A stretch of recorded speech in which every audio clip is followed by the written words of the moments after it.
Assalamualaikum warahmatullahi taala wabarakatuh. Sukacita saya mengambil kesempatan untuk juga turut merakamkan ucapan setinggi-tinggi tahniah di atas penganugerahan Anugerah Kehormatan Negeri Kelantan tahun 2013 sempena Hari Keputeraan ke bawah Duli Yang Maha Mulia Sultan Muhammad Kelima kepada Yang Berhormat Puan Hajah Rohani binti Ibrahim, Ahli Dewan Negeri Kawasan Tanjung Mas, di atas kurniaan ahli yang ketiga taulan bagi darjah kebesaran jiwa mahkota Kelantan yang amat mulia, JMK. Sengaja sebut pagi ini puasa istimewa. Terima kasih. Susunan urusan persidangan yang kedua, pengesahan peringatan persidangan kali kedua belanjawan bagi tempoh penggal pertama Dewan Negeri Kelantan ke-13. Cadangan. Bismillahirrahmanirrahim. Assalamualaikum warahmatullahi taala wabarakatuh. Yang berhormat Datuk Speaker, saya mohon mencadangkan supaya peringatan persidangan kali kedua belanjawan bagi tempoh penggal pertama Dewan Negeri Kelantan ke-13 yang telah diadakan pada hari-hari Isnin, Selasa, Rabu dan Khamis 2 hingga 5 Zulhijjah 1434 Hijrah bersamaan 7 hingga 10 Oktober 2013 supaya diterima dan disahkan. Terima kasih. Minta sokongan. Assalamualaikum warahmatullahi wabarakatuh. Yang berhormat Datuk Speaker, saya mohon menyokong cadangan tersebut. Ahli-ahli yang berhormat sekalian, persoalan yang ada di hadapan kita sekarang ialah satu cadangan supaya peringatan persidangan kali kedua belanjawan bagi tempoh penggal pertama Dewan Negeri Kelantan ke-13 yang telah diadakan pada hari-hari Isnin, Selasa, Rabu dan Khamis 2 hingga 5 Zulhijjah 1434 Hijrah bersamaan 7 hingga 10 hari bulan Oktober 2013 supaya diterima dan disahkan. Dengan demikian, sekarang saya kemukakan cadangan tersebut bagi diundi. Ahli-ahli yang berhormat yang bersetuju kata setuju, ahli-ahli yang tidak bersetuju kata tidak. Dipersetujukan. Peringatan persidangan kali kedua belanjawan bagi tempoh penggal pertama Dewan Negeri Kelantan ke-13 yang telah diadakan pada hari-hari Isnin, Selasa, Rabu dan Khamis 2 hingga 5 Zulhijjah 1434 Hijrah bersamaan 7 hari bulan hingga 10 hari bulan Oktober 2013 diterima dan disahkan.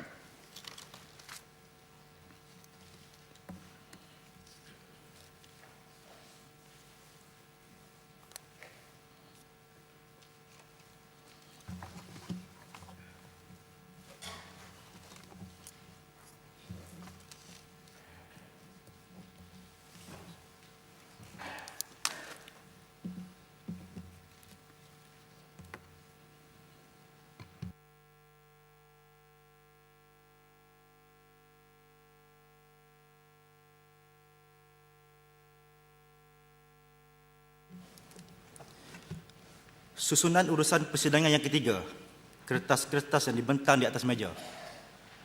Kertas tersebut ialah kertas Dewan Bilangan 1 tahun 2014 hingga kertas Dewan Bilangan 5 tahun 2014 sebagaimana yang dibentang di atas meja di hadapan ahli-ahli yang berhormat. Susunan urusan persidangan yang keempat, soalan-soalan yang diberitahu. Soalan-soalan yang dikemukakan untuk mendapat jawapan bertulis. Soalan-soalan oleh Yang Berhormat Datuk Nazula bin Makdiah, Yang Berhormat Datuk Haji Abdul Aziz bin Rashid, Yang Berhormat Datuk Haji Muhammad Adhan bin Kecik, Yang Berhormat Datuk Haji Nur Zahidi bin Haji Omar dan Yang Berhormat Datuk Ramzi bin Haji Abdul Rahman. Jawapan-jawapan bagi soalan-soalan tersebut adalah sebagaimana yang dibentang di atas meja di hadapan ahli-ahli yang berhormat yang mengemukakan soalan. Soalan-soalan yang dikemukakan untuk mendapat jawapan mulut. Dipersilakan Yang Berhormat Adun Kelaburan. Bismillahirrahmanirrahim. Assalamualaikum warahmatullahi wabarakatuh. Yang berhormat Datuk Speaker, pohon jawapan bagi soalan saya nombor 1. Bismillahirrahmanirrahim. Yang berhormat Datuk Speaker, langkah-langkah penjimatan yang telah diambil oleh kerajaan dalam melaksanakan dasar penjimatan menghadapi kenaikan harga barang terutama fitrul. Antaranya ialah mengeluarkan pengkeliling dan arahan kepada semua jabatan untuk mengawal perbelanjaan jabatan dan berbelanja mengikut keperluan dan keutamaan secara bijaksana dan tidak melebihi peruntukan yang telah ditetapkan. Kedua ialah meneruskan dan memantapkan lagi dasar berjimat cermat dengan perbelanjaan yang berhemah dan telah menggunakan pakai pekeliling Perbendaraan Negeri Bilangan 1 tahun 2014 mengenai 11 garis panduan perbelanjaan secara berhemah bagi mengurangkan perbelanjaan awam. Di mana Tuan Speaker, kerajaan juga, negeri juga sentiasa mengambil langkah dan memupuk kesedaran ke arah penjimatan. Ini bermula daripada 1990 lagi, di mana kita sentiasa memantau dan melihat supaya berlaku penjimatan terhadap perbelanjaan negeri. Apa-apa pun kita menjadi satu panduan pada kita yang kita membangun bersama Islam ini. Firman Allah Subhanahu wa taala, ولا تجعل يدك مغلولة عن عنقه ولا تبسطها كل البسط فتقعد ملوما محسورا. Dan sekali-kali jangan jadikan tangan kamu itu terbelenggu di leher kamu, yakni kedekut sangat. Dan jangan kamu melepaskannya ataupun berbelanja secara tidak terkawal. Nescaya kamu akan terduduk dengan keadaan tercela dan menyesal. Terima kasih. Sila kelaburan. Terima kasih Yang Berhormat Datuk Speaker. Terima kasih pada Yang Berhormat Ustaz Datuk Menteri Besar di atas jawapan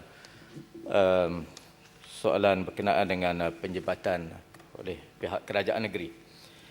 Soalan tambahannya, adakah wujud unit ataupun jawatan kuasa tertentu untuk memantau supaya berlaku pematuhan kepada dasar ini ataupun pematuhan kepada pekeliling penjimatan ini oleh pihak kerajaan negeri, supaya kita nak tengok berlaku kemajuan yang baik dalam penjimatan ini. Sebab dalam pemerhatian umumnya kita melihat ada sebahagian daripada jabatan-jabatan tertentu dalam rangka ataupun melaksanakan program, kita melihat ada sedikit kadang-kadang over dalam penyediaan aksesoris program ini, dalam penyediaan banner, banting, poster, kadang-kadang billboard, ataupun uniform seragam program ini. Kadang-kadang program minggu ni warna lain, minggu depan warna lain, yang kita yakin menggunakan perbelanjaan yang cukup besar, kerana kita tidak bayar cash kepada pembekal, tapi kita membayar secara local order yang sudah tentu harganya berganda. Kadang-kadang benda ni kita sudah buat jemputan secara individu melalui surat kepada peserta-peserta, tapi kita nak melihat keceriaan program ini banyak sehingga sepanjang jalan simpan-simpan tertentu ataupun tempat program penuh dengan bahan-bahan promosi ini yang kita tengok boleh dikurangkan oleh mana-mana jabatan ini. Adakah pemantauan ini diselia oleh mana-mana unit ataupun jawatan kuasa? Terima kasih. Terima kasih Tuan Speaker. Terima kasih kepada Muhammad Kelaburan. Sememangnya kerajaan telah mewujudkan suatu sistem ataupun SPAK di peringkat pejabat Menteri Besar di Kelantan bagi menyelia dan untuk mengawasi perbelanjaan yang dilaksanakan ataupun yang dibelanjakan oleh jabatan-jabatan tertentu. Dengan adanya SPAT ini juga kita sentiasa memantau, terutama apabila suasana dan keadaan ekonomis yang sebagaimana kita hadapi sekarang ini. Dan pihak kerajaan berterima kasih kerana dapat maklumat-maklumat, pandangan-pandangan daripada Ahli Berhormat supaya kerajaan dapat mengambil langkah-langkah lebih ke hadapan lagi bagi melihat bahawa sesuatu program yang dilaksanakan itu memadai dengan keadaan yang diperlukan semasa sahaja. Terima kasih. Dipersilakan jelawat. Terima kasih, Datuk Speaker. Soalan tambahannya, Yang Berhormat Datuk Speaker, apakah kerajaan merasa tertekan dengan kenaikan harga barangan ini ataupun menjadi sudah, oleh kerana kita ada sudah sistem, ada kawalan, kita tidak terasa apa-apa? Silakan. Yang Tuan Datuk Speaker, tertekan atau tidaknya kita kerajaan seperti rakyat juga, seperti ketua keluarga, sesebuah keluarga apabila suasana keadaan harga barang naik, semestinya ada sikit rasa tertekanlah dari segi untuk mengawasi perbelanjaan dalam sesuatu negeri atau sebuah negara. Walau bagaimanapun kita mempunyai pakar-pakar dan juga pegawai-pegawai pihak keuangan negeri akan menyusun dan melihat separuh pertama penggali ini kita akan buat semakan. Apakah perbelanjaan yang kita keluarkan menepati dengan bajet yang telah kita luluskan di Dewan ini.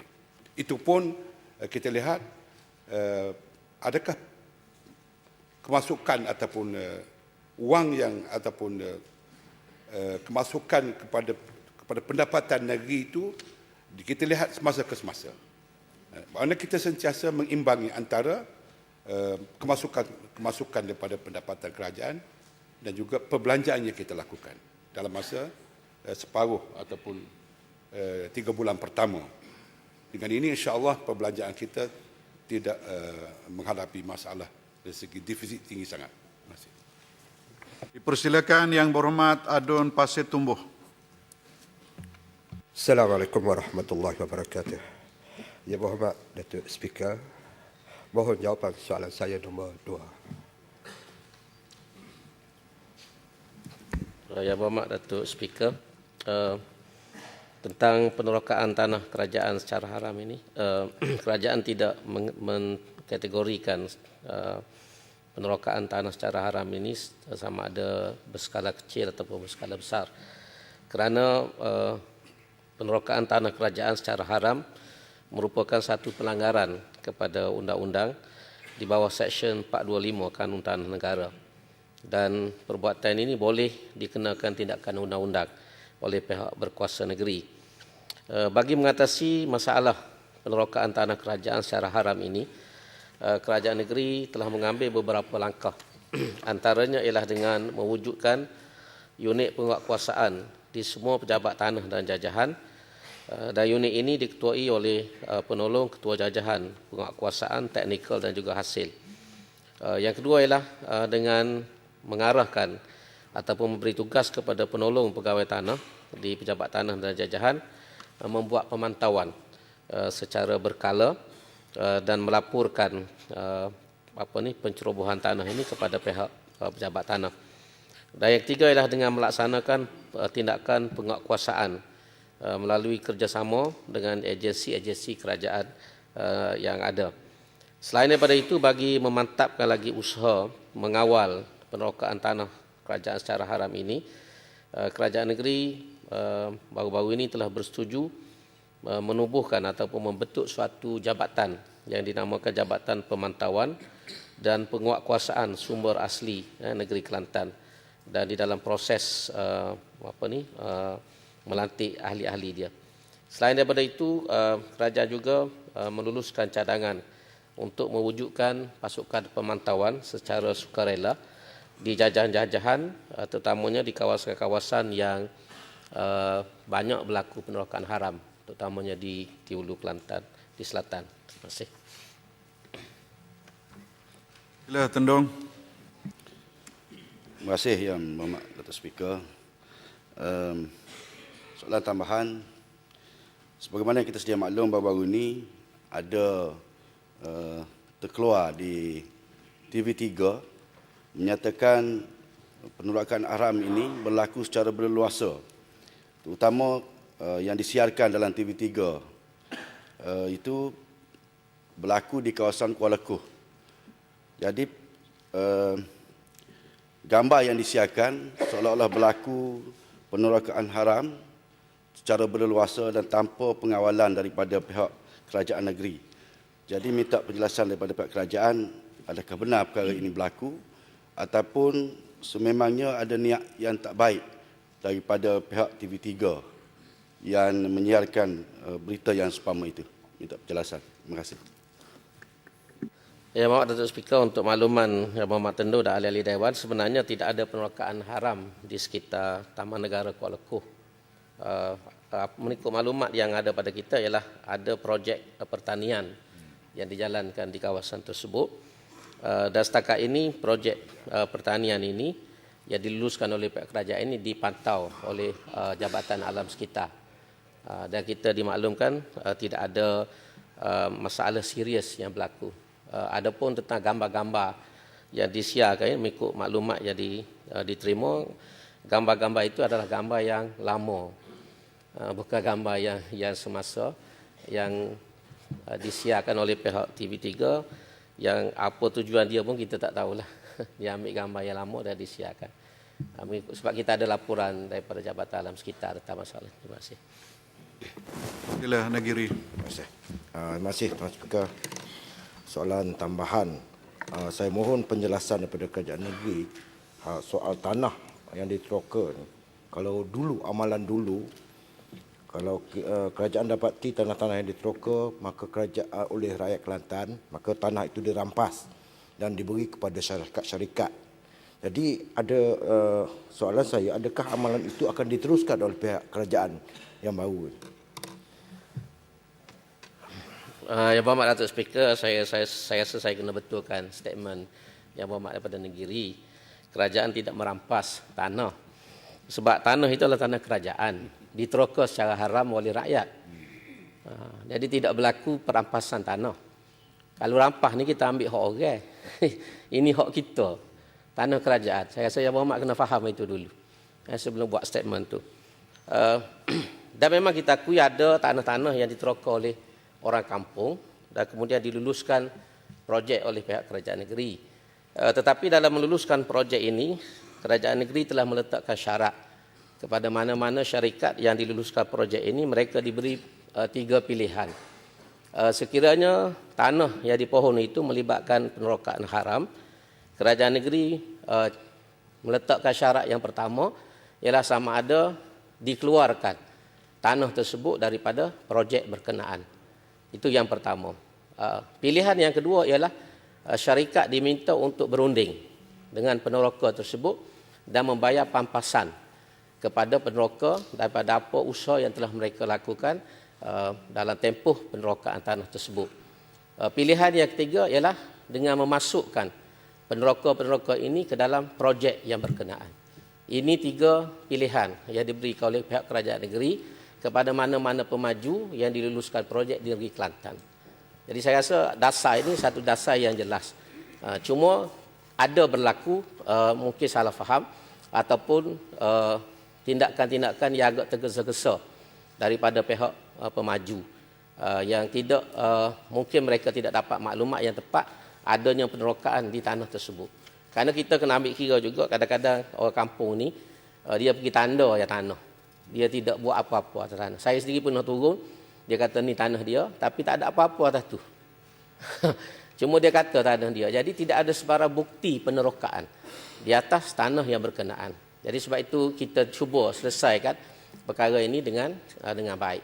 Adapun bagi rakyat yang betul-betul tak ada tanah, yang terpaksa meneroka tanah kerajaan ini, setakat ini kita memang memberikan keutamaan. Dan dalam tempoh sehingga tahun lepas, kita telah berjaya menyelesaikan 73,000 fail permohonan di seluruh negeri Kelantan. Dan fail ini ada macam-macam keluasan. Ada yang 2 ekar, ada 3 ekar, ada 6 ekar. Jadi maknanya sudah 73,000 fail yang telah diselesaikan oleh kerajaan negeri. Kalau satu fail itu ada 2 ekar tanah, maknanya sudah 140,000 lebih tanah yang telah diluluskan oleh pihak kerajaan negeri kepada rakyat di seluruh negeri Kelantan. Dan sekarang ini ada fail yang masih lagi belum kita selesaikan yang tertunggak 32,000 fail. Dan kita telah menubuhkan waktu yang amat berhormat Datuk Menteri Besar menjadi timbalan Menteri Besar dulu, beliau telah menubuhkan satu pasukan task force yang khusus bertugas untuk menyelesaikan fail-fail permohonan tanah di seluruh negeri Kelantan yang tertunggak. Jadi sekarang ini ada 32,000 lagi fail yang insya-Allah kita akan cuba selesaikan dalam masa yang ada ini insya-Allah. Dipersilakan Yang Berhormat Tanjung Mas. Bismillahirrahmanirrahim. Assalamualaikum warahmatullahi taala wabarakatuh. Yang Berhormat Datuk Speaker, pohon jawapan bagi soalan nombor 3. Bismillahirrahmanirrahim. Assalamualaikum warahmatullahi wabarakatuh. Yang Berhormat Datuk Speaker, terima kasih kepada Yang Berhormat Tanjung Mas. Mengikut maklumat yang kita ada daripada PBT buat masa ini hanya Gua Musang sahaja yang masih belum dapat kawal secara menyeluruh tempat pembuangan secara terbuka, sebab kita tidak faham apa takrif skala besar yang dimaksudkan oleh Yang Berhormat. Dan pihak PBT telah mengambil beberapa langkah, antaranya adalah meletakkan papan tanda dilarang membuang sampah di tempat tersebut, dan yang keduanya telah memasang guardrail ataupun pagar di pintu masuk ke kawasan tersebut. Dan langkah-langkah kompaun juga telah dilakukan, umpamanya di Gua Musang satu tangkapan dan kompaun terhadap syarikat yang membuang sampah di kawasan terbuka di daerah login telah dikenakan. Dan di kawasan-kawasan PBT lain, walaupun ditutup masih ada lagi yang datang mencuri, tetapi dalam keadaan yang dapat dipantau oleh pihak PBT. Terima kasih. Sila Tanjung Mas. Terima kasih. Terima kasih kepada Yang Berhormat Esko. Soalan tambahan, bagi memastikan sistem pembuangan sampah lebih teratur, apakah pihak kerajaan telah mengadakan kempen, iaitu kempen pembuangan sampah secara berasingan, khususnya di kawasan-kawasan perumahan di seluruh PBT ataupun seluruhlah rakyat negeri Kelantan khususnya? Yang Berhormat Datuk Speaker, terima kasih Tanjung Mas. Pihak kerajaan telah mengadakan program yang kita panggil sebagai reuse ataupun guna semula, dan program tersebut bermula daripada tahun lepas telah dilancarkan oleh Yang Berhormat mantan Datuk SUK yang lalu. Dan pada tahun ini Yang Amat Berhormat Datuk Menteri Besar juga telah melancarkan kempen Kinta Semula ini bagi peringkat negeri Kelantan. Dan sebagai permulaan kita telah menempah sebanyak 30 unit peti Kinta Semula yang akan dibahagikan kepada seluruh PBT. Dan saya juga ingin mengucapkan terima kasih kepada Perbadanan Sisa Pepejal Negara yang telah memberi kerjasama yang erat dalam menjayakan program Kinta Semula ini. Terima kasih. Sila Propok. Berhormat Datuk Speaker, dalam usaha membentuk kesedaran dan tanggungjawab kebersihan dalam masyarakat kita, adakah kerajaan bersedia menggunakan mimbar-mimbar masjid atau khutbah Jumaat bagi menangani masalah ini?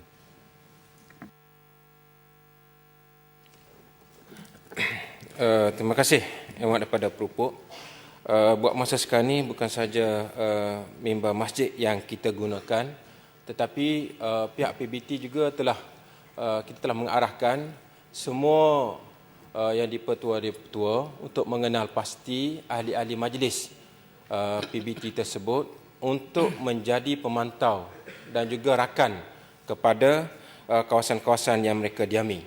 Dan di Kota Baru kita telah menggunakan khidmat Jabatan Amal bagi menjadi kumpulan pemantau, dan Jabatan Amal ini yang mempunyai handphone Android dan sebagainya akan menghantar gambar-gambar segera kepada pengurusan MPKB. Dan buat masa sekarang ini pihak MPKB telah mengambil beberapa langkah dan telah datang dengan segera ke tempat-tempat pembuangan sampah secara tidak betul ini.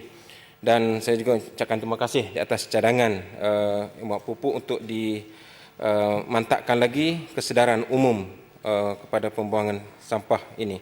Untuk maklumat ahli yang berhormat sekalian, saya juga ingin menyebutkan di sini supaya ahli yang berhormat mengambil langkah-langkah perlu, kerana pada masa hari ini masalah yang ada di hadapan kita adalah masalah sikap, di mana kita di PBT telah cuba mengeluarkan beberapa akta dan juga aturan-aturan supaya sikap ini dapat dibendung.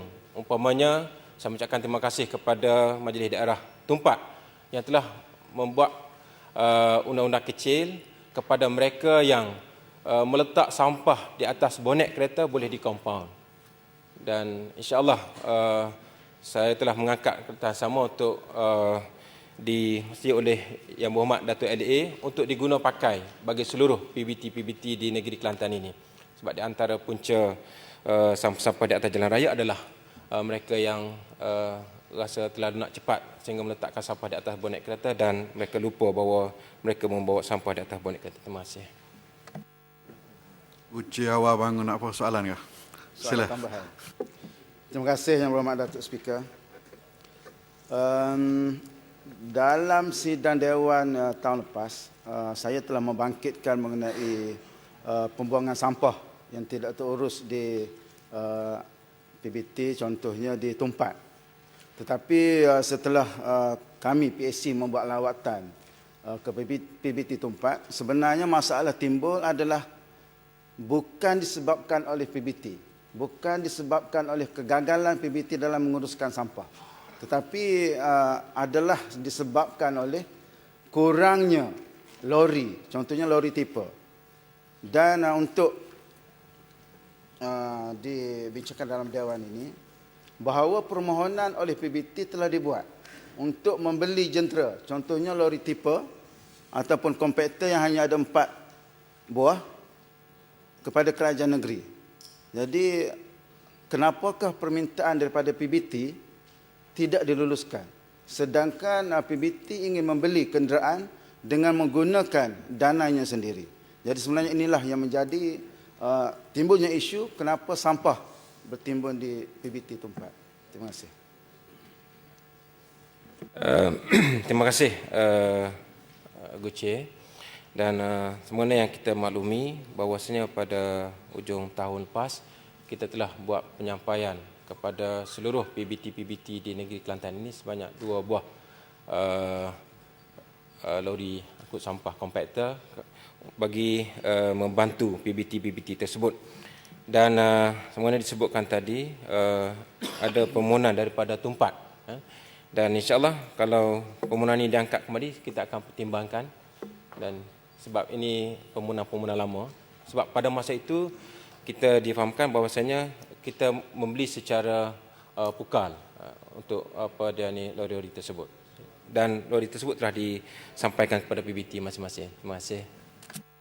Ahli-ahli yang berhormat sekalian, bersama kita pada hari ini sebagai pemerhati persidangan adalah 23 orang pelajar dan guru pengiring daripada Sekolah Menengah Ma'had Amir Indra Petra Bacok dan 27 orang pelajar dan guru pengiring daripada Sekolah Menengah Kebangsaan Cabang 4 Tumpat. Dipersilakan Yang Berhormat Adun Kemuning. Bismillahirrahmanirrahim. Assalamualaikum warahmatullahi taala wabarakatuh. Yang berhormat Datuk Speaker, saya mohon jawapan bagi soalan saya nombor 4. Terima kasih.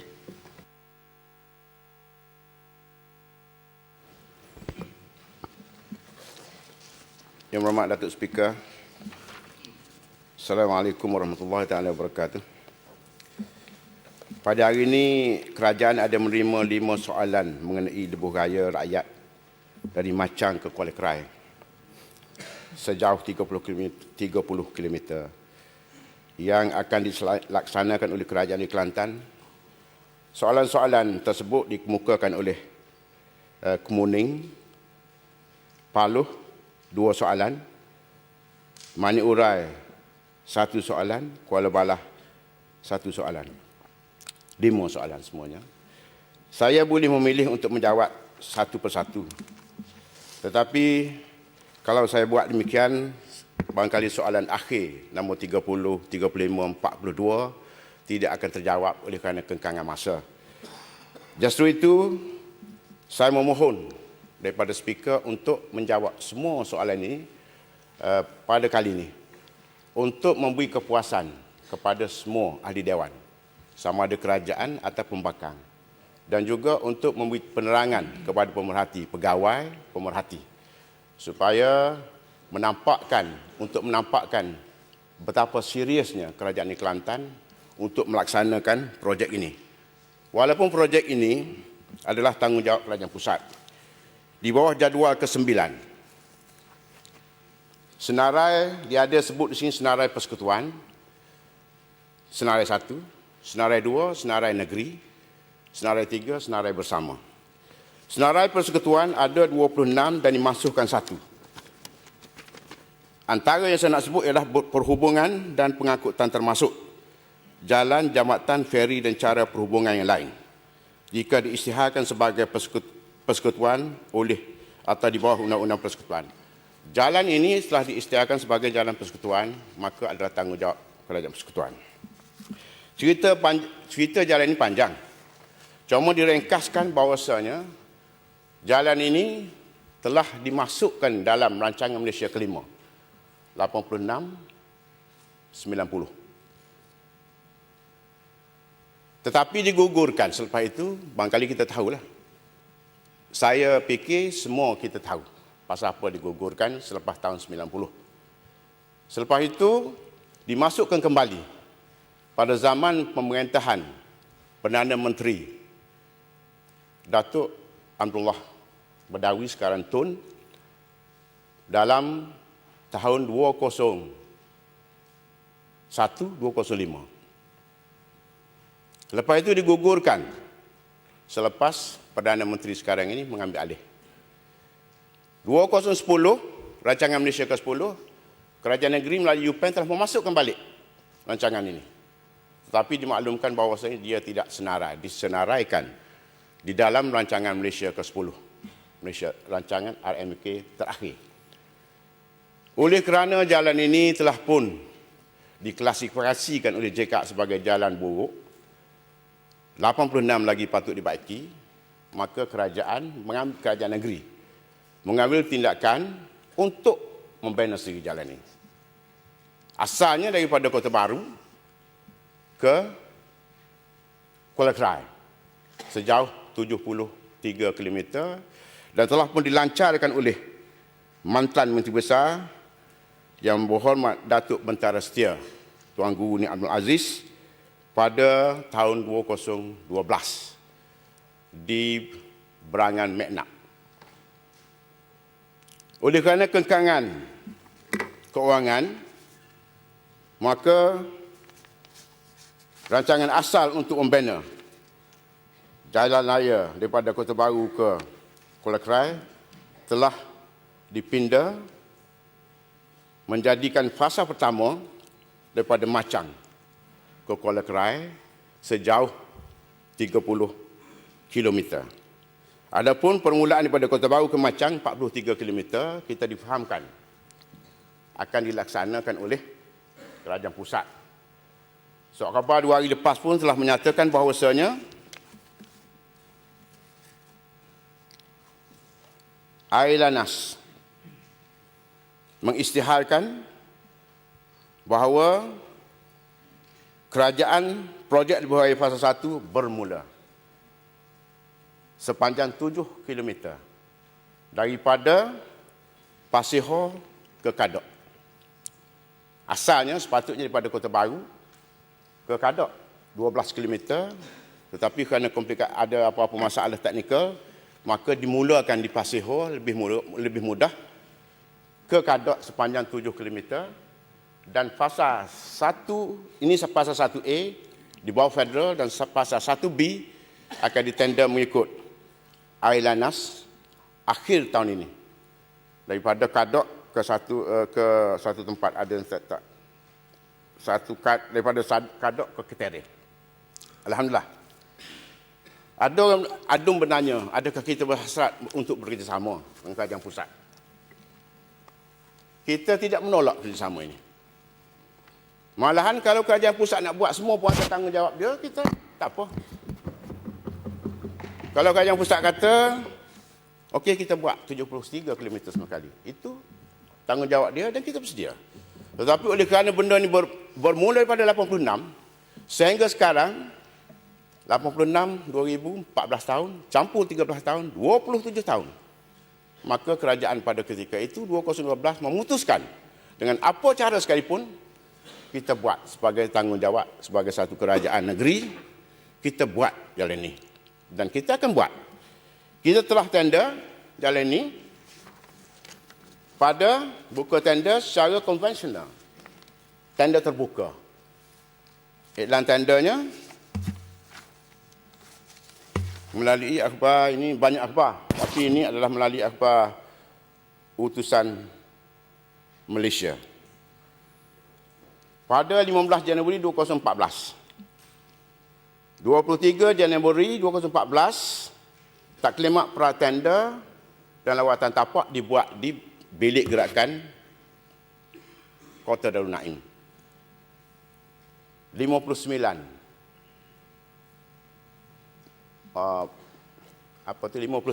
kontraktor yang hadir mendengar taklimat, 49, dan yang mengikuti lawatan tapak sebab wajib 47, yang membeli borang tender 8. Syarikat-syarikatnya adalah syarikat besar-besar juga membeli borang tender. Dan 24 Mac ini, hari ini 24 Mac kita akan tutup tender. Mana hari terakhir untuk masuk dokumen tender ke dalam tong yang disediakan di pejabat Yang Berhormat Datuk Setiausaha Kerajaan Negeri. Proses penilaian tender akan ambil masa 3 bulan. Lepas tu 23 Jun kita jangka kita akan award kepada ataupun anugerahkan tender ini kepada kontraktor yang telah dipilih oleh jawatan tender, iaitu terdiri daripada jawatan kuasa tender negeri. Kita jangka 23 Jun, insya-Allah akan diberikan. Syarat kita tetapkan dalam kontrak itu, kontrak ini mestilah, projek ini mestilah disiap dalam masa 3 tahun ke 3,5 tahun. Dan bayaran tertangguh, deferred payment. Bayaran pertama akan dibayar kepada kontraktor ialah apabila dia serah projek ini pada kerajaan dan kita dapat Certificate of Physical Completion. Yang Berhormat Kuala Lumpur Pahang, dia kontraktor besar, sahabat saya. Apabila serah CPC, maka kita bayar 50 juta. Bayaran kedua apabila melepasi LAD, liability, apa tu, kecacatan. Setahun selepas tu kita bayar 50 juta lagi. Dan seterusnya dalam masa 6 tahun. Installment dalam masa 6 tahun. Deferred payment. Ataupun dengan izin deferred payment ataupun bayar tertangguh. Maknanya kita akan keluar duit kerajaan negeri 3,5 tahun daripada sekarang. Ataupun 4 tahun dari sekarang, kalau kita award pada bulan 6, 2014, 6 2015, 6 2016, 6 2017, bulan 1 2018, barulah duit kerajaan akan dibayar kepada kontraktor itu sebanyak 50 juta. Ada soalan ni bertanya, tanpa tol nak bayar macam mana? Tol kita tak kira lagi. Sebab tol ni lepas buat, kita kata buat dululah. Buat dulu, lepas tu kita kira tol, kita kira nak maintenance penyelenggaraan. Ada soalan tanya, bagaimana nak maintain jalan ni kalau tidak dikutip tol? Priority kita buat dulu. Lepas tu kita fikir, tol ke tidak tol ke? Tapi hasrat kerajaannya tidak ada tol. Dan boleh dicari keuangannya. Ada soalan menanyakan dari mana duit ni? Punca mana? kita ada resources kita, balak, kawasan balak dan kawasan mining. Dan kawasan ini tidak sebagai barter trade dengan kontraktor. Sebab kontraktor jalan, dia tahu buat jalan. Kita tak boleh nak ambil kawasan 1,000 ekar balak. Okey, tak barter trade dengan. Ataupun 30,000 ekar kawasan balak, pembalakan, nak tukar dengan dia. Sebab dia tak tahu nak buat balak, pembalakan. Dan yang susah dulu-dulunya kerana kita tidak dapat menilai pertemuan penilaian antara dia dengan kita. Kalau kita menilai kawasan pembalakan, kawasan mining ni 300 juta. Dia kata tidak 300 juta, 100 juta saja. Sebab itulah barter trade dulu tak jadi. Maka bila kita tender macam ni, ada orang masuk, maka kita nak bayar melalui aset-aset yang ada pada kita, dan aset ini akan ditender secara terbuka juga. Kalau orang mining yang pandai, dia masuk mining. Jangan orang kontraktor jalan nak masuk mining, nak masuk pelombongan. Dan kalau perhutanan, dia akan masuk perhutanan. Dan kita sudah identify kawasan hutan yang kita akan tender staggered. Dan kita akan kumpulkan duit ini, lipat setahun setengah lagi, akan terkumpul lah dalam 200 juta. Kita perlu bayar pada ketika itu 50 juta saja. Tahun kedua 50 juta. Maka duit itu dapat dikumpulkan. Kita sudah menubuhkan Jabatan Kuasa Keuangan yang dipengerusikan oleh Yang Berhormat Datuk Timbalan, Menteri Besar Kelantan.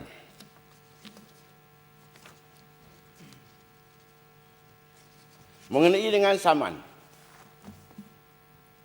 Saman di Hangguru. Ini dalam kes, saya takut subjudis, tapi saya boleh buka sikit sajalah.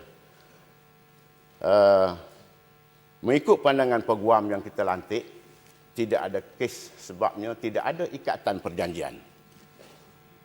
Surat niat dengan syarat-syarat supaya dapat menjawab dalam masa tertentu, dia tidak jawab, maka dengan sendirinya terbatal. Bukan kita pecat, tapi dia membatalkan diri dia sendiri. Mengikut peguamnya, tidak ada kes dalam hal ini, dan saya tidak mahu komen lebih daripada itu kerana ini adalah kes mahkamah, kita serah pada mahkamah. Tapi jaminan kita, saya jangka bini saja dibuat gitu tu, ditanya, dimasuk kes ini kerana untuk menakut-nakutkan penenda-penenda, menimbulkan syak, menimbulkan was-was pada penenda. Tapi saya beri jaminan bahawasanya peguam telah memberi jaminan kepada kita, tidak ada kes dalam hal ini. Kepada soalan berapakah duit yang terkumpul di bawah akaun amanah lebuh raya, kita menubuhkan akaun amanah lebuh raya asalnya di bawah Baldah Tayyibah Special Purpose Vehicle SPV, tapi kita telah pindahkan sebab ada tomohan mengatakan bahawa kita guna duit itu bayar gaji dan sebagainya. Maka kita pindahkan akaun itu kepada satu akaun amanah lebuh raya di bawah Perbendaharaan Negeri. Tak ada satu sen pun yang diambil, yang digunakan. Jumlah sekarang yang terkumpul ialah 2,899,916 52 sen. Saya mengambil kesempatan di sini untuk mengucapkan terima kasih, jutaan terima kasih kepada penderma-penderma yang telah menghulurkan sebanyak 2.8 juta ini.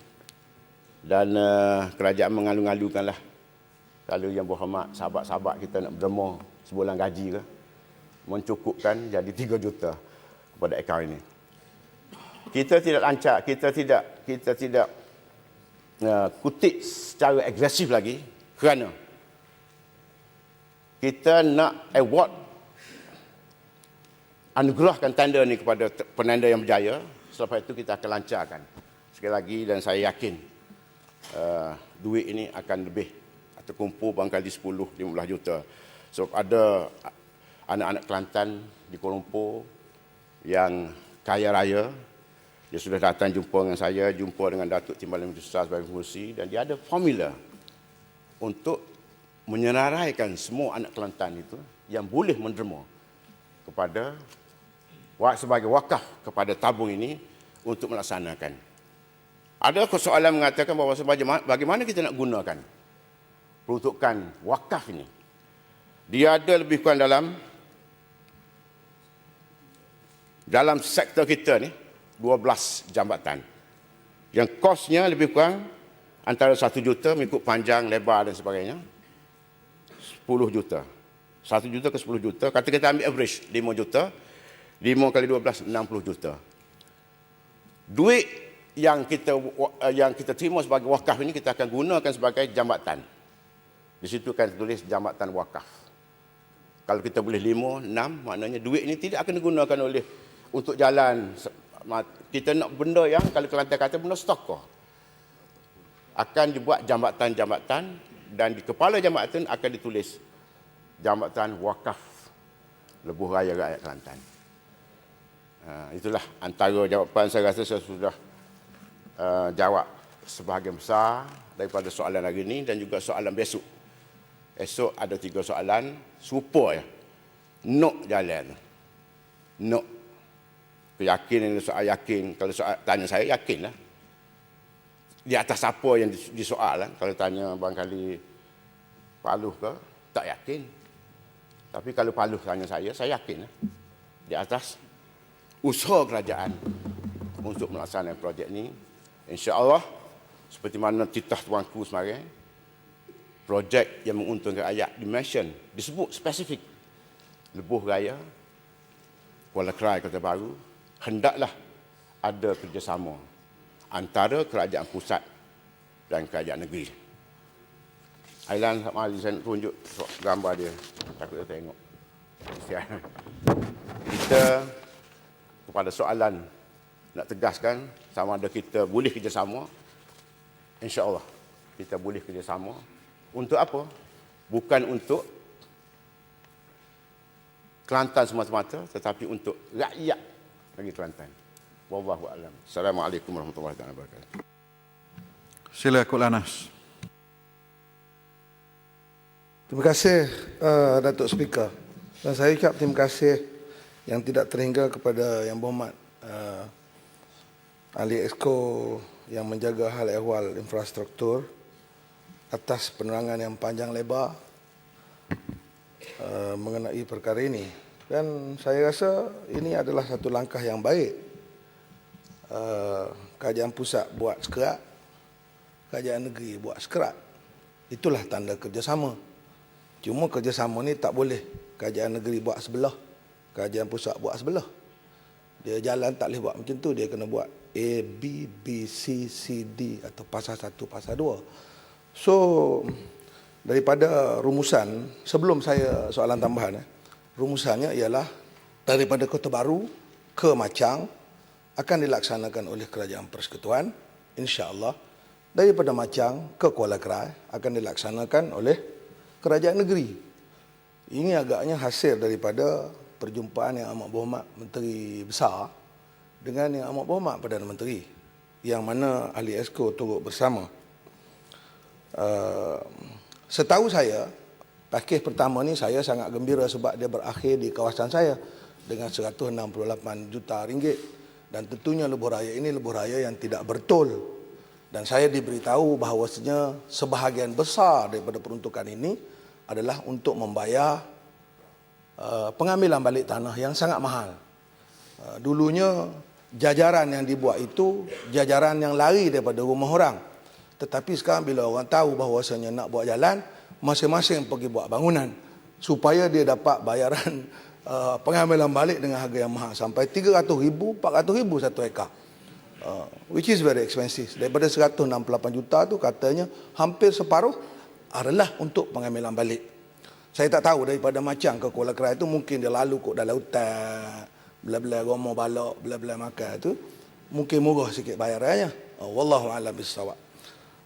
Soalan tambahan sayanya ialah, adakah kerajaan negeri tahu hantu mana, puak mana yang cuba nak menggagalkan rancangan lebuh raya kerajaan negeri ini dengan samanya kata Yang Berhormat tadi seolah-olah menakut-nakutkan kontraktor yang masuk daripada 47 yang pergi tinggal 8 saja yang beli tanda-tanda. Mesti ada sesuatu yang berlaku. Dan tentunya tak bersabit dengan kami sebab kami tak terlibat. Kami duk usaha nak buat belah sini ni. Belah bandar orang ramai ni. Belah tu tak apalah. Kalau Yang Berhormat tahu, saya rasa tak prejudis untuk menceritakan kepada Dewan ini siapa yang jahat sangat perangai ini. Terima kasih. Yang Berhormat Datuk Speaker,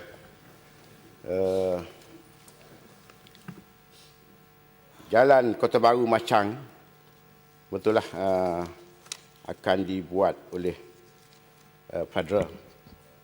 Machang Kuala Krai insya-Allah oleh Negeri Kerajaan Kelantan. Kita dapat jaminan daripada ECR Jabatan Kerja Raya Kuala Lumpur yang menjaga jalan, titik pertemuan akan ada. Dia tidak akan lari setengah kilometer sampai setengah kilometer. Titik pertemuan ada. Sebab konsultan adalah konsultan yang sama. Konsultan federal dan konsultan state, konsultan yang sama. Anak Kelantan yang berjaya dalam bidang perundingan jalan.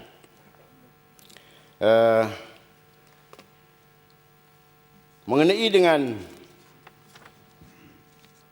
saya terlupa satu fakta tadi, iaitu kita telah gazet jalan ni dalam tahun 2012 daripada Kota Baru ke Kuala Krai.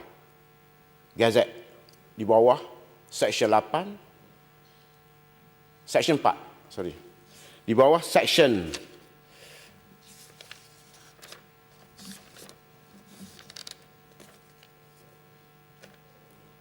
Seksyen 4. Bawah Seksyen 4 ni jajaran saja atas lot-lot mana dan sebagainya, tapi tidak menentukan keluasannya. Bagi jajaran Machang Kuala Krai, kita akan gazet Seksyen 8 pada bulan 4 ini. Bulan 4 ini kita akan menentukan tanah A berapa kaki persegi, tanah B berapa meter persegi, tanah C berapa ekar persegi. Yang terlibat sebanyak lebih kurang dalam 380 lot daripada Machang. Kita telah gazet. Nak ceritakan pada Dewan ini bahawa sekitanya memang serius untuk melaksanakan projek ini. Mengenai dengan soalan tambahan, Yang Berhormat, hantu tu tak tahulah kita pasal hantu ni tak nampak. Persik tak nampak juga. Tapi dia mesti ada tuai dia. Tapi saya tidak tahu, ikhlas saya ceritakan. Saya tidak tahu dan saya tidak anggap negatif. Saya berfikiran positif. Apabila kita selesai ini secara baik, rundingan ke apa ke, insya-Allah jalan ini akan dapat dimulakan pada bulan Jun, dan kalau federal memulakan bulan April, insya-Allah kita ada 7 km campur 30 km. Kita ada lagi Korea ni. Ya? Hantu Korea. Korea. Agaknya lah. Yang bertanya lebih tahu daripada saya lah. Saya tak tahu. Terima kasih. Dipersilakan Yang Berhormat Adun Perupuk. Assalamualaikum warahmatullahi wabarakatuh. Mohon jawapan kepada soalan saya nombor 5.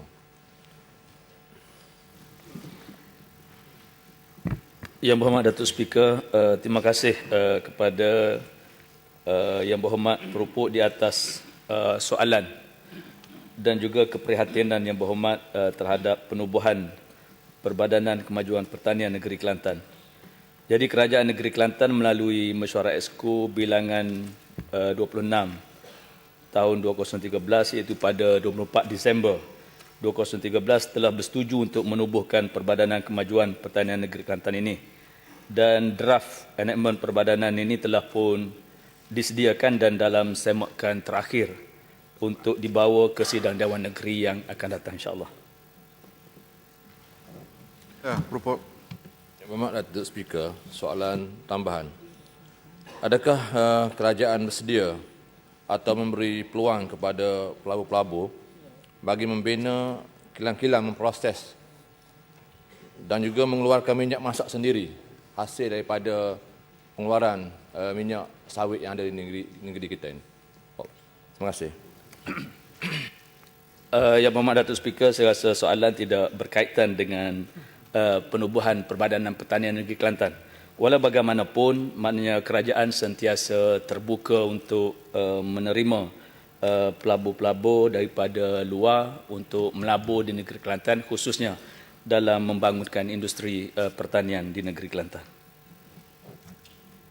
Dipersilakan Yang Berhormat Adun Air Lanas.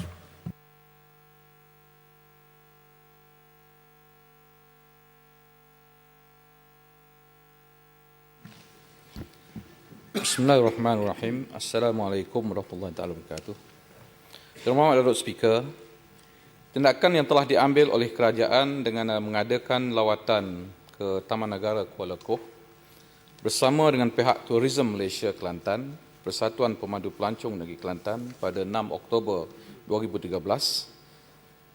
Mesyuarat juga telah diadakan di Taman Negara Kuala Koh pada 26 Februari 2014 dan telah mendapat taklimat daripada Timbalan Penguasa Jabatan Perlindungan Hidupan Liar Taman Negara Perhilitan dan dihadiri oleh Timbalan Pengarah Perhilitan, wakil-wakil pejabat daerah, pejabat tanah dan juga JKR,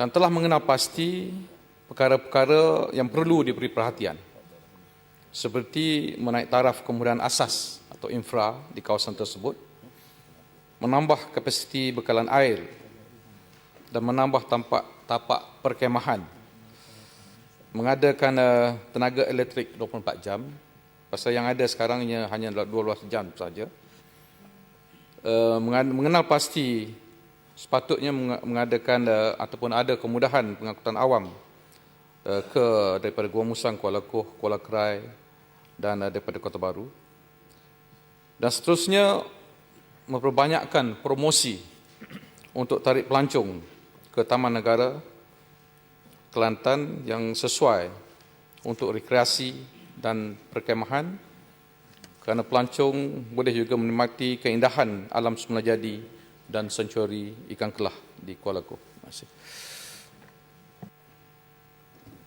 Dipersilakan Gual Priok. Terima kasih kepada Datuk Speaker. Kuala Koh adalah salah satu tempat kawasan pelancongan. Saya ingin tahu apakah aktiviti yang boleh dilakukan oleh pelancongan yang datang ke sana. Selamat Datuk Speaker, terima kasih kepada soalan tambahan. Umumnya kita mengetahui bahawasanya Taman Negara kita ada Taman Negara Pahang, Terengganu dan Kelantan. Luasnya 4,343 km persegi kesemuanya, tapi di Kelantan hanya 1,043 km persegi. Biasanya aktiviti-aktiviti utama yang terdapat di Kuala Koh ialah seperti memancing, ada tempat-tempat yang sesuai untuk memancing ikan kelah dan ikan-ikan spesies sungai yang lain, kembara alam, jungle trekking, pemerhatian burung, pemerhatian binatang-binatang liar, aktiviti air seperti rubber tubing, boat ride atau berakit, begitu juga jambatan gantung yang terdapat melintasi sungai, amat menarik, begitu juga titian kanopi, rintis bunga pakma, begitu juga jeram sinar ataupun night safari juga ada dengan izin, dan program pendidikan biodiversity juga boleh dilakukan di sana, dan juga melawat kampung orang asli suku kaum Batik. Terima kasih. Dipersilakan Yang Berhormat Adun Limbungan. Assalamualaikum warahmatullahi wabarakatuh. Yang Berhormat Datuk Speaker, mohon jawapan bagi soalan saya nombor 7. Assalamualaikum warahmatullahi wabarakatuh. Hormat Datuk Speaker, terima kasih kepada Yang Berhormat Adun Limbungan. Antara kejayaan dan keberkesanan program kempen menutup aurat oleh kerajaan Negeri Kelantan setakat ini adalah seperti berikut. 100% kaki tangan wanita terutamanya di sektor awam mematuhi syarat perkeliling menutup aurat oleh kerajaan negeri. Begitu juga kaki tangan lelaki. Budaya pemakaian menutup aurat. Bagi mendapatkan lesen perniagaan, iklan yang mempamerkan wanita dan premis jualan turut disyaratkan agar wanitanya menutup aurat. Budaya pemakaian menutup aurat yang sentiasa berkembang di kalangan rakyat negeri Kelantan disokong oleh kerajaan negeri yang turut bekerjasama bersama artis yang telah berhijrah dalam kempen dan promosi penggalakan menutup aurat dan menjadi ikon contoh kepada anak muda Kelantan. Pembangunan pesat, butik-butik dan penglibatan pelabur dalam sektor busana muslimah di Kelantan menjadi satu tanda bahawa rakyat negeri Kelantan mempunyai kesedaran tentang penjagaan aurat. Pasar-pasar besar di Kota Baru seperti Pasar Siti Khadijah, Pasar Buluh Kubu, Bazar Tuan Padang, Bazar Tuku Anis dan Bazar Tuk Guru telah menjadi hub tudung dan pakaian menutup aurat bagi rakyat negeri Kelantan khususnya dan Malaysia amnya. Tidak ketinggalan juga bukan Islam di Kelantan turut memahami dan menghormati usaha kerajaan dan mereka turut memakai pakaian yang sopan. Usaha berterusan kerajaan negeri mengadakan berbagai bentuk kempen bagi memberi pendedahan dan pendidikan masyarakat supaya menjaga aurat sebagaimana yang telah diperintah oleh Allah Subhanahu wa taala. Wala yubdina zinatahunna illa ma zahara minha waliyadribna bikhumurihinna ala juyubihinna. Dan janganlah mereka memperlihatkan perhiasan tubuh mereka kecuali yang zahir daripadanya, dan hendaklah mereka menutup belahan leher baju mereka dengan tudung kepala mereka. Ma zahara minha maksudnya sebagaimana yang dinyatakan oleh Abdullah bin Abbas dan juga pendapat yang masyhur inda jumhuril ulama ialah al-wajhu wal kaffani wal khatam. Yang boleh didedahkan ialah muka, dua tapak tangan dan juga cincin. Rasulullah SAW telah bersabda kepada Asma binti Abi Bakrin, "Ya Asma, innal mar'ata idza balagatil mahid lam yasluh an yura minha illa hadha wa asyara ila wajhihi wa kaffaihi." Wahai Asma, seorang perempuan itu apabila cukup umur balignya, maka tidak boleh dilihat daripada tubuhnya kecuali ini. Rasulullah tunjuk kepada mukanya dan juga kedua tangannya. Kalau kita meneliti sejarah, di zaman pemerintahan Sultan Mansur di Kelantan dahulu, untuk memastikan rakyat Kelantan menutup aurat, Sultan Mansur telah mengarahkan hulu balang untuk berkawal di jalan-jalan masuk ke Kota Baru. Kalau didapati ada wanita yang tidak menutup aurat, wanita tersebut akan dicak dengan belaking. Belaking ini cak warna hitam, macam tar. Itu adalah sejarah. Yang tak tutup aurat dia cak dengan belaking, kemudian dia arah keluar balik ke rumah. Jadi orang kampung tengok macam gagak hitam, menyebabkan orang tak berani untuk mendedahkan aurat. Tapi kita tak sampai ke peringkat itu lagi lah. Kita bagi didikan saja. Bila cakap soal aurat ini, bukan saja orang perempuan wajib tutup aurat, orang laki-laki juga wajib tutup aurat. Aurat lelaki ialah ma bainas surrah war rukbah, di antara lutut, di antara pusat dengan lutut, aurat. Jadi kalau orang laki-laki pakai seluar pendek, dikira mendedahkan aurat dan diharamkan oleh Allah Subhanahu wa taala.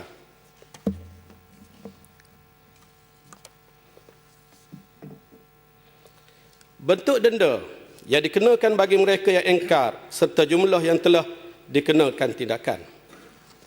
Kalau di bawah Majlis Perbandaran Kota Baru Bandaraya Islam, pengeluaran kompaun bagi tahun 2012 sebagai contoh, bulan Januari ada 2, Februari 6, bulan Mac 17, April 21. Jumlah semua ada 108 kompaun yang melibatkan denda sebanyak RM1,800. Pada tahun 2013, kes ini berkurangan. 2013 hanya ada 21 kes saja yang melibatkan kompaun sebanyak RM2,100. Ini di antara kejayaan kita lah. Adapun secara umum, rakyat negeri Kelantan ini majoriti ataupun sebahagian besarnya adalah menutup aurat. Ada yang tak tutup aurat itu sebahagian kecil saja. Dan insya-Allah kalau masyarakat kita diberi kesedaran dengan asuhan agama daripada kecil lagi, insya-Allah kita boleh tengok semua orang Islam ni menutup aurat. Itulah yang sepatutnya. Wallahu a'lam. Sila Tendung. Terima kasih Yang Berhormat Speaker. Soalan tambahan. Pertamanya tahniahlah kepada pihak kerajaan kerana dalam usaha-usaha ataupun kempen untuk menggalakkan rakyat di negeri Kelantan ini khususnya yang beragama Islam untuk melaksanakan syariat Allah ini dengan menutup aurat. Soalannya, adakah pihak kerajaan ataupun pihak Esko pernah membuat tumpuan kepada stadium Sultan Muhammad keempat, iaitu pada musim-musim perlawanan bola sepak? Sebab hamba boleh dikatakan selalu jugalah mengikuti perlawanan The Red Warrior ni bersama dengan Yang Berhormat Tawan. Kita dapati perkembangan bola sepak di negeri Kelantan ini alhamdulillah semakin maju dan semakin dilihat sebagai ke arah profesional. Tetapi dari sudut ikutan peminat-peminat khususnya di kalangan wanita yang sebahagiannya seolah-olah sudah terikut dengan budaya-budaya peminat-peminat daripada luar, iaitu dengan berpakaian yang kita rasa cukup-cukup menjolak mata, dengan berpakaian yang fashion Red Warrior tetapi terlalu ketat dan juga tidak memberi tumpuan kepada penutup tutup aurat, dengan mendedahkan kepala, dengan berpakaian seluar ketat dan baju lengan pendek dan sebagainya. Dan setiap kali ada perlawanan, kebanyakan mereka-mereka ini menjadi tumpuan kepada penonton-penonton lain sebelum masuk ke stadium sebab kepelikan pakaian ini.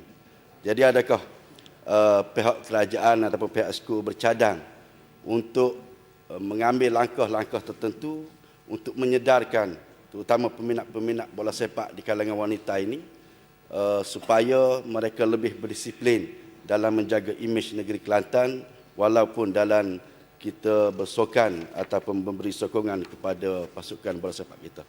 Terima kasih. Dalam perkara ini saya harap YB yang berminat bola sepak ni boleh selesailah, sebab YB selalu pergi ke stadium. Jadi boleh cadangkan kepada kerajaan bagaimana nak buat. Sama-sama peminat tak boleh selesai. Sila kelaburan. Terima kasih Berhormat Tuan Speaker. Di antara langkahan yang telah dilaksanakan oleh pihak kerajaan dalam memastikan supaya pendidikan menutup aurat ini berlaku dengan baik di Kelantan ialah dengan penguasaan kepada billboard. Cumanya kadang-kadang kita keliru model yang digunakan oleh PBT atau yang dibenarkan oleh PBT ini, sama ada di billboard ataupun di mana-mana pasaraya negeri Kelantan ini, kadang-kadang tukar model orang bukan Islam dengan model orang Islam. Yang kita hanya menetapkan model orang Islam saja yang menutup aurat. Yang tidak Islam maknanya kadang-kadang melampau dalam sudut penzahiran membuka aurat, sama ada di billboard ataupun di mana-mana pasaraya seluruh Kelantan. Kadang-kadang ialah masyarakat tak tahu. Kalau boleh tak ada ke penyelarasan supaya tidak menggunakan model di kalangan orang bukan Islam. Hanya orang Islam saja yang menutup aurat. Kadang-kadang kita bulu mata juga tengok barang lagu ni ada dalam Kelantan. Terima kasih. Yang Berhormat Datuk Speaker, membantu Yang Berhormat Agama. Untuk makluman ahli yang berhormat, bahawasanya kerajaan melalui keputusan MMK telah membuat keputusan baru atau memperkemaskan keputusan yang dahulu, iaitu hanya yang perempuan, hanya yang berumur di bawah 12 tahun sahaja dibenarkan tidak menutup aurat secara ni. Semua iklan-iklan khususnya billboard dan juga di pelimis pasaraya wajib menutup aurat sama ada dia Islam ataupun tidak Islam. Ini telah dijelaskan dan kita telah menghantar surat pemakluman ini kepada semua PBT dan saya juga telah minta supaya PBT berkenaan menghantar kepada semua syarikat-syarikat yang membuat iklan-iklan ini. Jadi kepada iklan-iklan yang telah lepas, saya telah arahkan semua PBT untuk diturunkan. Dan jika masih ada iklan-iklan ataupun billboard besar yang masih belum diturunkan, saya harap dapat dimaklumkan segera untuk kita ambil tindakan segera. Terima kasih. Dipersilakan Yang Berhormat Adun Kijang. Yang Berhormat Tuan Speaker, saya mohon jawapan kepada soalan saya nombor 8. Yang Hormat Tuan Speaker, masalah menetapkan harga tanah ini mungkin satu yang tidak dapat dilakukan kerana ianya bergantung kepada pertimbangan di antara pembeli dan juga penjual. Cuma bagi menetapkan harga rumah, kerajaan telah menetapkan harga rumah mampu milik bagi negeri Kelantan adalah rumah kos rendah di bawah RM43,000, rumah sederhana rendah sebanyak RM65,000 dan rumah sederhana dengan harga RM99,000.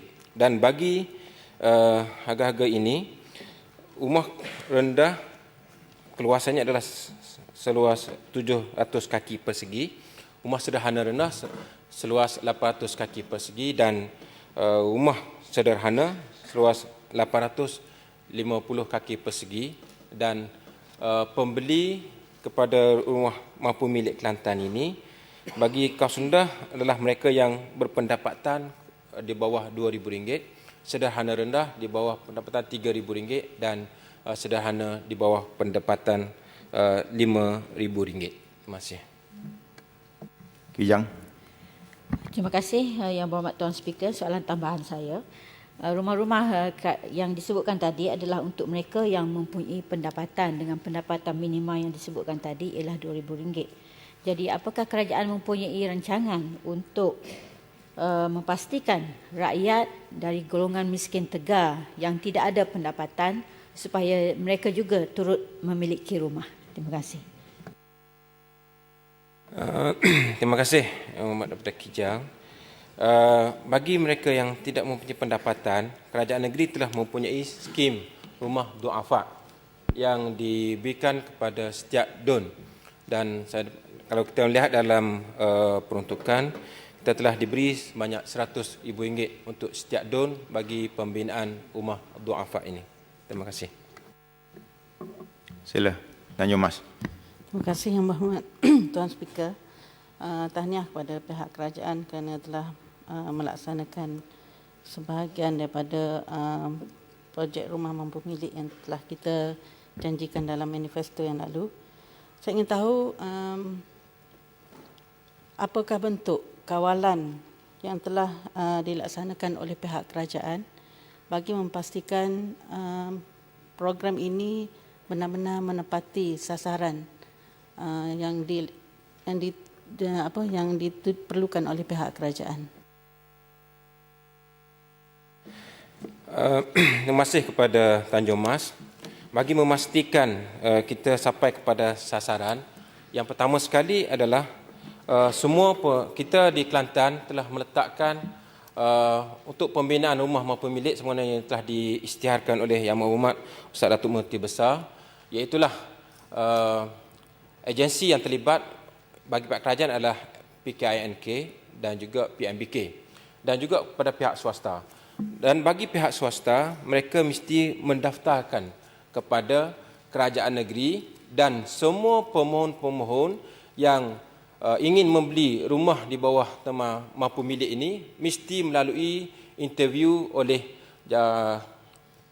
bahagian perumahan SUK. Dan sebagai contoh, kita telah membuat untuk rumah mampu milik kita di Labok ataupun Taman Umbudiah, kita telah mengadakan interview-interview yang sangat-sangat ketat dan segala dokumen-dokumen perlu dibawa bagi memastikan tidak ada satu pun mereka yang diinterview tidak menepati syarat-syarat yang dijelaskan. Yang pertama. Dan yang keduanya adalah semua rumah mampu milik ini tidak akan dibenarkan membuat apa-apa pindaan. Mana tidak boleh jual dalam masa 10 tahun. Kita mahu semua pembeli-pembeli melalui skim rumah mampu milik kerajaan negeri ini, mereka adalah mereka yang sebenar ingin menduduki rumah tersebut. Bukan untuk disewakan ataupun untuk dijual. Kerana kita mahu hasrat kerajaan negeri, satu keluarga, satu rumah ini dapat dicapai dengan terbaik. Terima kasih. Persilakan Yang Berhormat Adun Melo. Assalamualaikum warahmatullahi wabarakatuh. Yang Berhormat Tuan Speaker, mohon jawapan untuk soalan saya nombor 9. Bismillahirrahmanirrahim. Assalamualaikum warahmatullahi wabarakatuh. Yang Berhormat Tuan Speaker, terima kasih kepada Yang Berhormat daripada Menlor. PBS ataupun penilaian berasaskan sekolah yang telah diperkenalkan oleh pihak kementerian memang mempunyai tujuan yang baik, tetapi telah diakui mempunyai cara pelaksanaan yang kurang persediaan dan terburu-buru, menyebabkan beban kepada pihak guru-guru. Walau bagaimanapun, kita di Yayasan Islam Kelantan, kita mengamalkan dua kurikulum serentak, iaitu kurikulum Al-Azhar dan kurikulum kebangsaan. Sebarang perubahan ataupun sistem yang diguna pakai oleh Kementerian Pendidikan Malaysia akan juga dilaksanakan di sekolah-sekolah Yayasan Islam Kelantan. Yayasan Islam Kelantan telah mengambil langkah proaktif dengan mengadakan siri-siri taklimat pentaksiran berasaskan sekolah kepada guru-guru Yayasan Islam Kelantan, dan setakat ini siri-siri tersebut bermula daripada tahun 2012 sehingga 2014 telah mengambil masa yang lama dan telah mengambil 5 siri kesemuanya. Dan boleh dikatakan hampir kesemua sekolah-sekolah di bawah kelolaan Yayasan Islam Kelantan telah mengikuti siri-siri taklimat tersebut, yang mana taklimat-taklimat ini telah disampaikan oleh penceramah daripada Lembaga Peperkasaan Malaysia sendiri.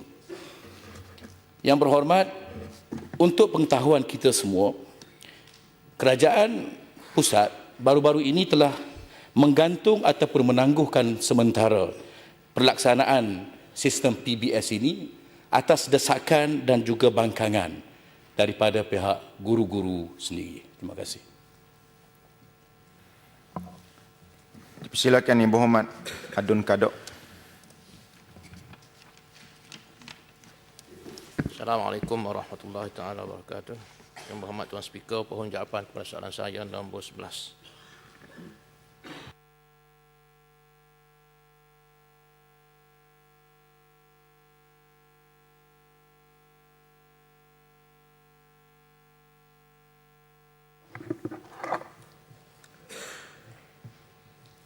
Cadangan projek pembangunan bandar baru dan kawasan perindustrian untuk Bali telah diluluskan pada tahun 2012. Majlis menandatangani MOU telah diadakan pada Januari 2013 bagi kesemua syarikat yang terlibat. Proses pengambilan balik tanah bagi lot-lot yang terlibat dalam tindakan pejabat tanah dan jajahan Pasir Putih. Mengikut perancangan, cadangan pembangunan bandar baru ini akan mengambil masa sehingga tahun 2045 dengan pembangunan secara berpasal. Untuk jawapan yang kedua, Antara komponen pembangunan yang dicadangkan dalam kawasan bandar baru ini merangkumi kawasan perindustrian yang melibatkan kilang-kilang, memproses, kawasan perumahan, institusi pendidikan, kawasan perniagaan dan merangkumi pasar hypermarket dan lot-lot perniagaan, pejabat-pejabat kerajaan, kawasan lapan, padang golf, masjid, bandar dan juga kawasan-kawasan rekreasi. Sila, Kadok. Terima kasih kepada pihak kerajaan atas jawapan tadi. Ada dua soalan tambahan. Pertamanya, berapakah jumlah keluasan cadangan pembangunan bandar baru Tok Bali ini? Dan yang keduanya ialah apakah kaedah yang akan dilaksanakan oleh kerajaan dalam melaksanakan pembangunan ini, sama ada kerajaan sendiri akan membangunkannya ataupun secara bersama dengan syarikat-syarikat ataupun pemaju-pemaju. Dan sekiranya kerajaan bercadang melaksanakan pembangunan ini secara bersendirian, di manakah dana yang akan kerajaan sediakan untuk pembangunan bandar? Terima kasih, Tuan Speaker. Jumlah kawasan itu kita perlu notis. Cuma pendekatan yang ambil dalam kaedah pembangunannya, sehingga ini kita akan tentukan dalam lembaga Tok Bali, di mana perancangan di sana mungkin kita melaksanakan secara mid ataupun secara bercampur antara dibangunkan oleh agensi kerajaan dan juga oleh pihak swasta.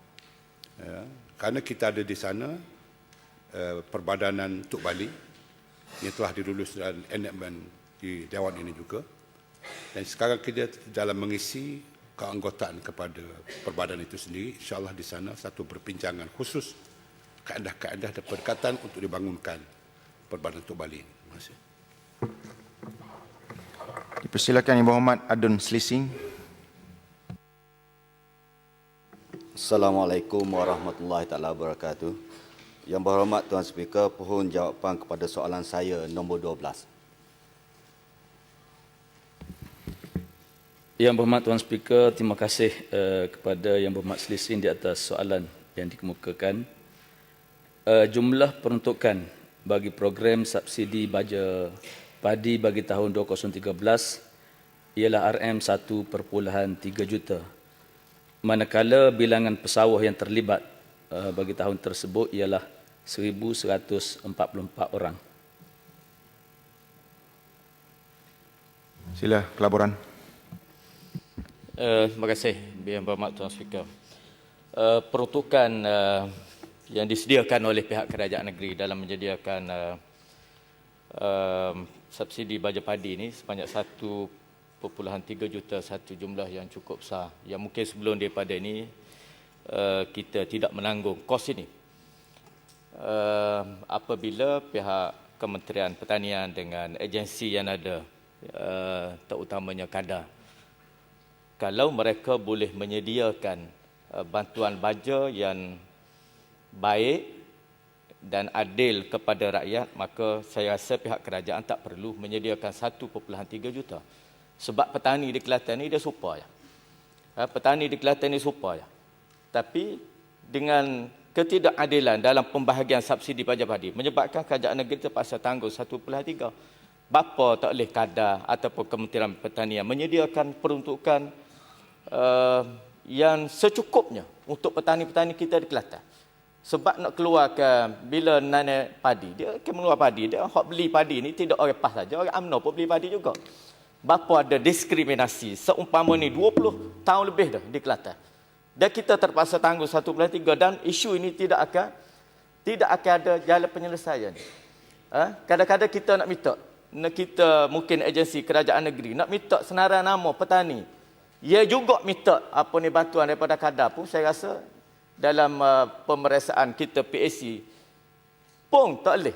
KADA pun boleh susut juga nama hak petani hak boleh baja padi ni. Kalau kita nak selaras supaya hak boleh bantuan daripada KADA, dia tak minta mari dengan kerajaan negeri. Adakah pihak kerajaan mempunyai kaedah supaya kita boleh selesai. 1/3 ni kita boleh guna benda lain. Tak payah beli, tidak payah kita peruntuk untuk baja. Yang berhormat Tuan Speaker, terima kasih kepada Yang Berhormat Kelaboran di atas keprihatinan beliau mengenai peruntukan ataupun keuangan Kerajaan Negeri Kelantan yang terpaksa mengadakan program subsidi baja padi kepada pesawah-pesawah. Cuma untuk menjawab kenapa sumbangan ataupun bantuan baja padi tidak dapat diberikan kepada keseluruhan para petani di negeri Kelantan, itulah juga soalan yang ada di pihak Kerajaan Negeri Kelantan sendiri.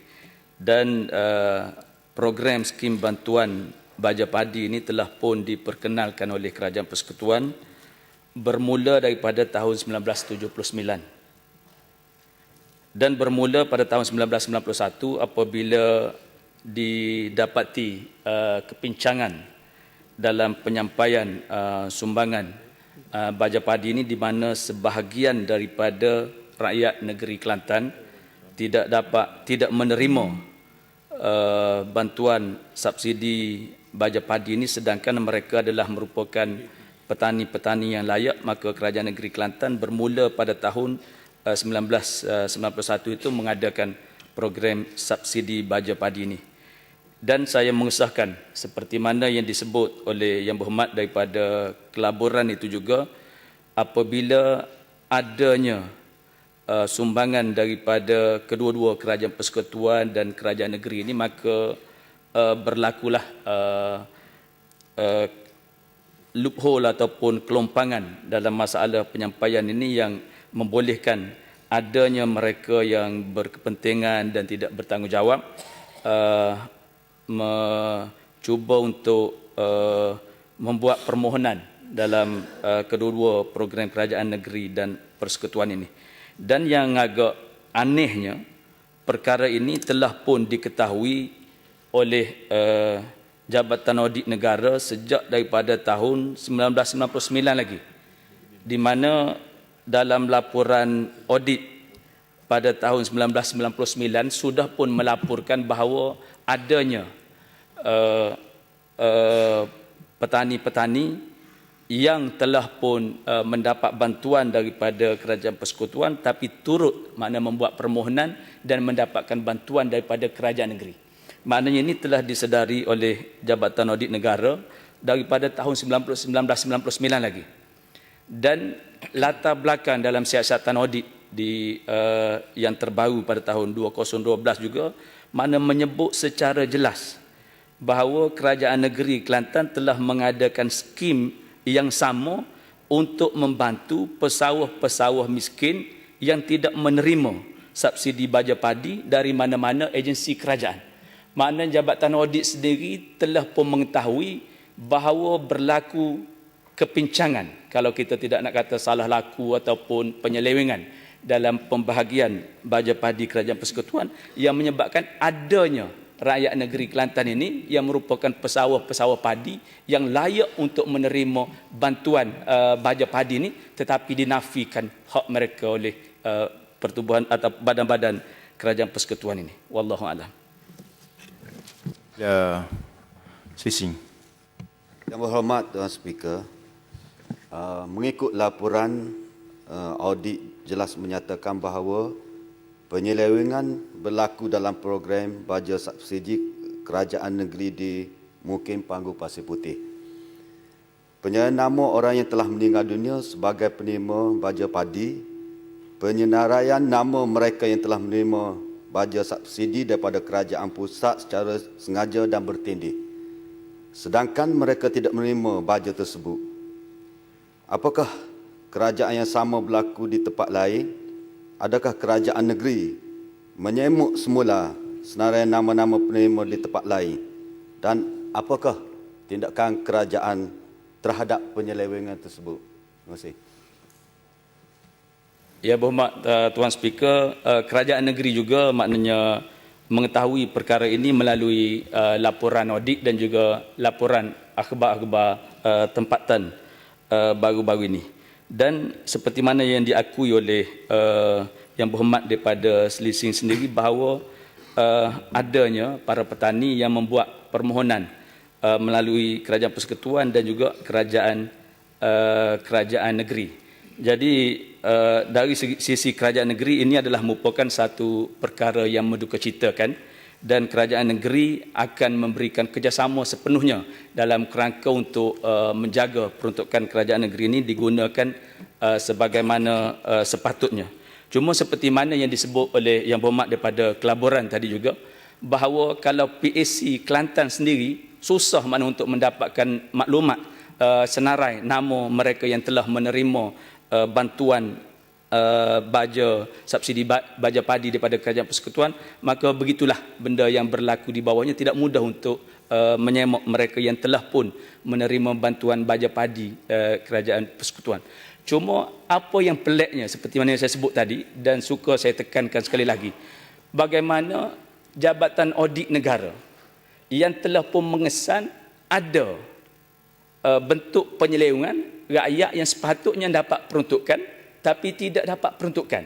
Tindakan itu tidak diambil di peringkat atas. Sama ada Jabatan Audit Negara maupun SPRM sendiri, apabila ada penyelewengan peruntukan kerajaan yang sepatutnya sampai kepada para petani tetapi tidak sampai kepada para petani. Kalau tindakan di peringkat atas itu diambil dan menjadikan rakyat negeri Kelantan seperti mana saranan Yang Berhormat daripada Kelaburan tadi, rakyat negeri Kelantan semua yang merupakan petani-petani, pesawah-pesawah padi yang layak ini menerima bantuan seperti mana yang telah pun diperuntukkan, maka kerajaan negeri tak perlu mengeluarkan belanjawan bajet sebanyak kalau daripada dulu 2 juta, sekarang ini 1.3 juta ni boleh digunakan untuk benda lain, dan sudah tentu dapat mengatasi masalah-masalah seperti pertindihan, pemberian subsidi dan sebagainya. Terima kasih. Sila Limbungan. Bagi peluang saya. Terima kasih Yang Berhormat Tuan Speaker. Adakah pihak kerajaan, soalan tambahan, adakah pihak kerajaan sedar bahawa isu penafian hak ini semakin menjadi-jadi selepas PRU yang ke-13?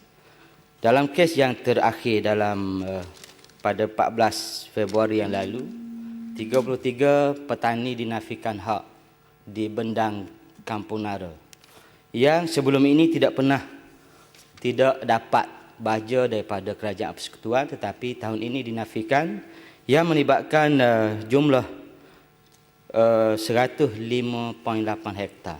Sehingga kita di peringkat DUN terpaksa mengambil inisiatif membeli baja kerana padi masa itu sudah besar.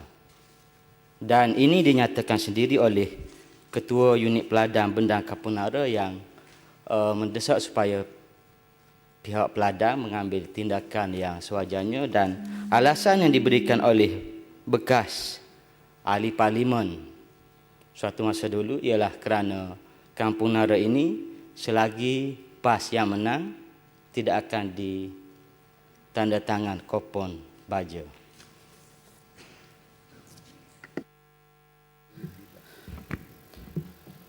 Yang Berhormat Tuan Speaker, kerajaan memang sangat sedar, dan saya yakin ahli-ahli Dewan semua pun sedar, rakyat Kelantan juga pun sedar, kerana perkara ini adalah merupakan perkara yang telah berlaku sejak beberapa lama. Banyak kali masuk surat khabar, banyak kali masuk laporan audit, banyak kali laporan polis dan sebagainya. Jadi semua pihak sedar. Cuma sekarang ini masalah itu sahaja yang belum dapat diselesaikan. Wallahualam. Kali Yang Berhormat sekalian, alhamdulillah kita dapat menyelesaikan 12 soalan untuk mendapat jawapan mulut pada pagi ini, dan saya berhasrat untuk menangguhkan persidangan pada pagi ini dan akan disambung semula pada jam 11.10 pagi. Dengan ini Dewan ditangguhkan dan akan bersidang semula pada jam 11.10 pagi insya-Allah. Wallahu a'lam.